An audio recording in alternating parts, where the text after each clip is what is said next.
नमस्कार दोस्तों, स्वागत है आपका आपके अपने यूट्यूब चैनल अमन प्रयास सीरीज में। तो जैसा कि फ्रेंड्स, आज है आपका 19 फरवरी और 19 फरवरी को आपका एसएससी जीडी का एग्ज़ाम था, जो कि फर्स्ट शिफ्ट का एग्ज़ाम समाप्त हो गया है।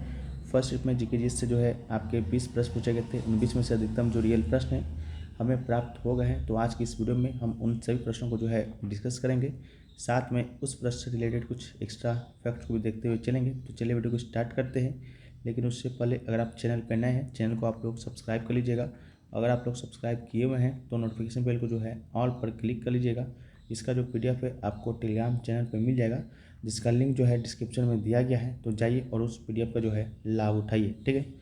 तो शुरू करते हैं आज के पहले प्रश्न से। तो आज का जो हमारा पहला जो प्रश्न है वो पूछा गया कि भारत में किस राज्य का जो है लिंगानुपात सबसे ज़्यादा है। तो इसका राइट आंसर आपका केरल होगा।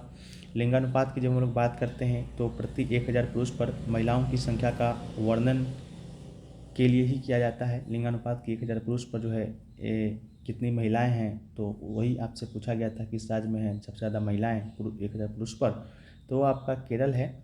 और केरल में जो लिंगानुपात की जब हम लोग बात करते हैं तो वो आपका 1083 है, ठीक है। और सबसे कम लिंगानुपात की बात करेंगे तो ये आपका हरियाणा में है, ठीक है। तो इसको याद रखिएगा। इसके अलावा भारत की लिंगानुपात की जब हम लोग बात करते हैं तो भारत में 1000 पुरुष पर जो है 943 महिलाएं हैं, ठीक है। इस बात को भी याद रखना है। हरियाणा में सबसे कम है तो कितना है, तो 877 है। और केंद्र शासित प्रदेश की बात करेंगे तो दमन द्वीप में लिंगानुपात सबसे कम है। और पुडुचेरी की बात करेंगे तो केंद्र शासित प्रदेश में लिंगानुपात सबसे ज़्यादा है। और ओवरऑल की बात करेंगे तो दूसरा स्थान पर है 1038, ठीक है। सॉरी 1038, तो इसको याद रखिएगा। वीडियो में आगे बढ़ते हैं, लेकिन उससे पहले दोस्तों आपको बता दें कि एग्ज़ाम देने जाने से पहले जो है मॉक टेस्ट और पीवाईपीस कितना इम्पॉर्टेंट हो जाता है, ये भली बात थी, आप लोग हमसे ज़्यादा जानते होंगे। और उसके लिए जो है सबसे अच्छा प्लेटफॉर्म है अभी तक के मार्केट में, वो है आपका टेक्स्ट बुक। टेक्स्ट बुक पर अभी आपका ऑफर भी चल रहा है फ्यूचर ऑफिसर सेल के नाम से। अगर इस सेल के दौरान अगर आप इनका ईयरली का text book pass pro purchase करते हैं तो आपको जो है मात्र 615 रुपये में जो है मिलने वाला है। साथ में कूपन कोड अगर आप यूज करते हैं APG तो आपको 12% का एक्स्ट्रा ऑफ भी मिलेगा। और आपका सिलेक्शन हो जाता है तो आप इनसे अपना पूरा रिफंड भी ले पाते हैं। टेक्स्ट बुक की बात करेंगे तो टेक्स्ट बुक पर आपको 800 प्लस एग्जामों का 80,000 प्लस मॉक टेस्ट के साथ साथ जो है 17,000 प्लस PYP जो कि देखने को मिलता है, जो कि आपके SSC exam, banking exam, defence के एग्ज़ाम, रेलवे के एग्ज़ाम या स्टेट लेवल का कोई एग्ज़ाम होता है, वो सारे एग्ज़ाम आपके इसमें जो है इंक्लूड रहते हैं, ठीक है। तो इसका जो लिंक है डिस्क्रिप्शन में दिया गया है। कमेंट सेक्शन में पिन किया हुआ रहेगा, जाइए और इस ऑफर का जो है आप लाभ उठाइए। हम लोग वीडियो में जो है आगे बढ़ते हैं। तो हमारा जो नेक्स्ट क्वेश्चन है वो पूछा गया कि निम्नलिखित में से कौन सा नृत्य जो है टी बाला सरस्वती से संबंधित है। तो टी बाला सरस्वती की जब हम लोग बात करते हैं तो इसका जो राइट आंसर है आपका भरतनाट्यम हो जाएगा। भरतनाट्यम जो है तमिलनाडु का एक शास्त्रीय नृत्य है। और टी यानी कि तंजौर बाला सरस्वती जो है इसी नृत्य से जो कि संबंधित है। इसके अलावा टी बाला सरस्वती को भरतनाट्यम को दुनिया में लोकप्रिय बनाने का श्रेय दिया जाता है। और उन्होंने चेन्नई में जो है दीपशिखा डांस फाउंडेशन की जो है स्थापना जो है इन्होंने किया था। तो इस बात को भी याद रखिएगा। नेक्स्ट क्वेश्चन है कि राज्य पर्व मानसून की शुरुआत और पृथ्वी की नारीत्व का जश्न मनाने के लिए जो है आपका किया जाने वाला एक अनोखा जो है कि त्यौहार है, ठीक है। तो ये निम्नलिखित में से किस राज्य में जो है आपका मनाया जाता है। तो इसका जो राइट आंसर होगा वो आपका उड़ीसा हो जाएगा। राज्य पर्व जो है मानसून की शुरुआत और पृथ्वी की नारीत्व का जश्न मनाने वाला एक अनूठा त्यौहार है और यह उड़ीसा में जो है आपका मनाया जाता है, ठीक है। तो इस बात को भी याद रखिएगा। इसके अलावा नेक्स्ट क्वेश्चन पूछा गया कि भारतीय नौसेना के जो है 25वें नेवी चीफ कौन है। तो इसका जो राइट आंसर हो जाएगा वो आपका एडमिरल R हरि कुमार होगा, ठीक है। लेकिन वर्तमान समय की बात करते हैं तो एडमिरल दिनेश कुमार त्रिपाठी आपके क्या हैं, तो नेवी चीफ हैं वर्तमान में, ठीक है। नेक्स्ट क्वेश्चन आपसे पूछा गया प्रथम राष्ट्रीय खेल का जो आयोजन है वह कब हुआ था। तो प्रथम राष्ट्रीय खेल की जब हम लोग बात करते हैं तो इसका आयोजन 1940 में हुआ था। कहाँ पर हुआ था, बॉम्बे में हुआ था। लेकिन एक स्टूडेंट का कहना था कि प्रथम एशियाई खेल आया था, प्रथम राष्ट्रीय खेल नहीं। तो अगर प्रथम एशियाई खेल आया होगा तो इसका राइट आंसर 1951 हो जाएगा, जो कि नई दिल्ली भारत में आयोजित हुआ था। भारत ने अब तक जो है 2 बार ही एशियाई खेल का आयोजन अपने पास लिया है। एक आपका 1951 में जब एशियाई खेल का शुरुआत ही हुआ था और दूसरा जो है 1982 में, ठीक है। अंतिम बार जो है भारत ने एशियाई खेल की मेजबानी 1982 में ही किया था। ठीक है, तो अगर एशियाई खेल आया होगा तो 1951 राइट आंसर होगा। अगर राष्ट्रीय खेल आया होगा तो 1940 इसका राइट आंसर होगा। इसके अलावा आज़ादी के बाद जो है भारत ने पहली बार राष्ट्रीय खेल का जो आयोजन है 1948 में लखनऊ में किया। पहला नेशनल गेम्स का आयोजन जो है अविभाजित भारत के लाहौर में साल 1924 में किया गया। इस बात को भी याद रखिएगा। नेक्स्ट क्वेश्चन पूछा गया कि which player is related to badminton, तो इसका राइट आंसर जो है पीवी सिंधु हो जाएगा। ठीक है, लेकिन एक और स्टूडेंट का जो कहना था कि आपका देवेंद्र झाझड़िया का संबंध जो है किस खेल से है, वो भी प्रश्न आपके एग्जाम में आया। तो देवेंद्र झाझड़िया की जब हम लोग बात करते हैं तो देवेंद्र झाझड़िया का संबंध जो है वो भाला फेंक से है।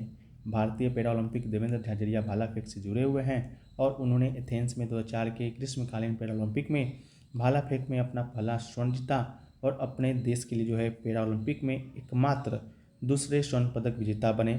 वो इतिहास में एकमात्र भारतीय हैं जिन्होंने पैरा ओलंपिक में 2 व्यक्तिगत स्वर्ण पदक जीते हैं।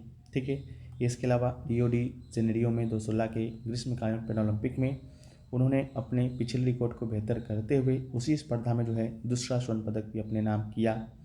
नेक्स्ट क्वेश्चन जो पूछा गया कि राज्यपाल को शपथ कौन दिलाता है, तो जिस तरह राज्य में मुख्य पद होते हैं राज्यपाल के, मुख्यमंत्री के, ठीक उसी तरह राज्यों में राज्य के हाईकोर्ट का न्यायाधीश यानी राज्य के सर्वोच्च न्यायालय का सबसे बड़ा न्यायाधीश यानी मुख्य न्यायाधीश जो है राज्य के राज्यपाल को शपथ दिलाता है।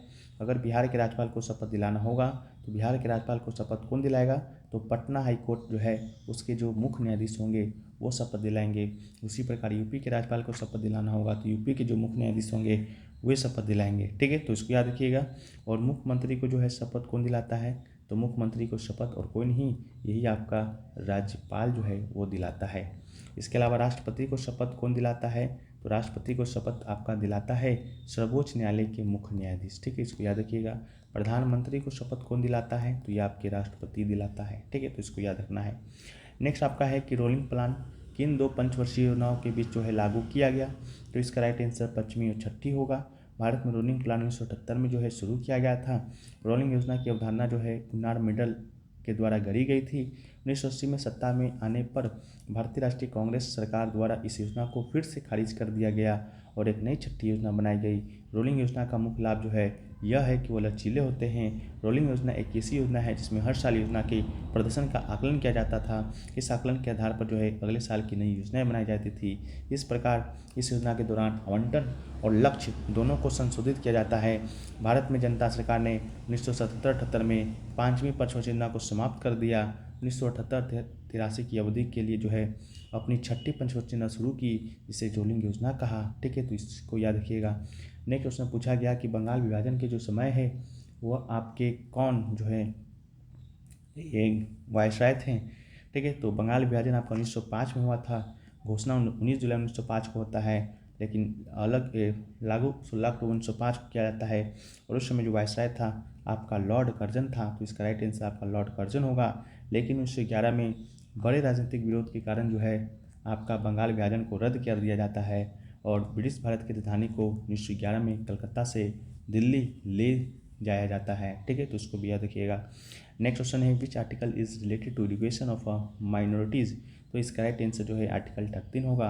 Article 13 right to minorities and to establish to administer educational institution. ठीक है, तो ये आपका राइट आंसर होगा।